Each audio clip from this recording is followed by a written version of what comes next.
Hello and welcome to my channel Psy Clinic Center for Healing Minds. You are going to listen to an audio series Cure Anxiety in Easy Ways. I am your host Tarun Verma and I am a clinical psychologist practicing in Delhi, India. This is the sixth and the last audio in the series. So let's begin with our sixth audio. Accepting uncertainty. The inability to tolerate uncertainty is an attitude many people have towards life. When one has this attitude, uncertainty, unpredictability, and doubt are seen as awful and unbearable experiences that must be avoided at all costs. If you hate uncertainty, then you may perceive worrying to be useful to you. You may think that worrying is a way of preparing yourself for the worst, getting you ready for anything that might happen. Worrying might be seen as a way of attempting to predict life so that there are no nasty surprises. As such, worrying reduces your experience of uncertainty and unpredictability. And because worrying reduces your feelings of uncertainty, you will continue worrying and worrying and worrying. In other words, worrying helps you believe that you have more control and certainty in life. In reality, has your worrying made anything more certain or more predictable?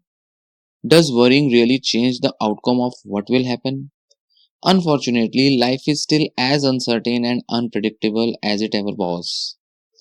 It is only your perception that you somehow have more control that has changed. But is this really true? In fact, all you have done is think of all the worst case scenarios, worked yourself up, made yourself feel really bad in the process, and often paralyzed yourself from taking any action. So ask yourself, is worrying about uncertainty really worth it? Maybe it is time to consider a different way. There are two main strategies for learning how to accept uncertainty and thus reduce worry. First, challenging intolerance of uncertainty.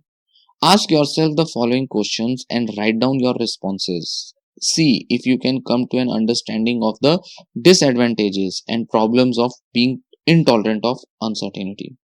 Is it possible to be certain about everything in life? What are the advantages of requiring certainty versus the disadvantages? Or how is needing certainty in life helpful and unhelpful? Do you tend to predict bad things will happen just because they are uncertain? Is this a reasonable thing to do?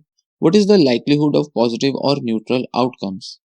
How likely is it that things you predict will happen? Is it possible to live with the small chance that something negative may happen given its likelihood is very low? Can you live with some of the uncertainties in life? How do you do this? And can you do this in other situations you find difficult? Ask a friend how they cope with uncertainty. See if you can learn a few tips from them. Second, acceptance and mindfulness. When you are intolerant of uncertainty, your mind tends to be focused on the future. An antidote to this style of thinking is to practice becoming more present focused and accepting of your current experience. That is, more mindful.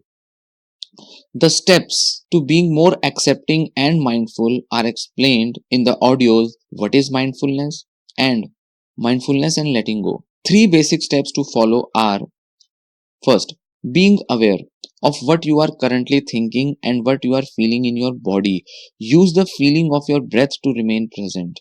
What are you noticing when you are needing certainty? Acknowledge these thoughts and feelings, maybe saying, so that is how it is. Second, letting go of the need for a quick fix by saying something to help you let go of the need for certainty. Maybe it's only a need for certainty thought, just let it go. Third, being non judgmental by bringing a gentle curiosity to the thoughts that drift by without judging them or trying to change them. Then return your focus to the here and now of your experience. Focus your attention fully on sounds around you or your sensations in the body or your breath or the task at hand. This ends our sixth and last audio. Hope you have liked the audio as well as the series and understood what was described here. Please do not forget to like the videos if you have liked them and share them with your friends, colleagues, and relatives, whoever needs it. You will get more information about further upcoming videos that I will upload about similar topics like anxiety, depression, schizophrenias, personality disorders, and other psychological aspects. Hope you like my audios and share them with those who can benefit from these audios the most. Thank you.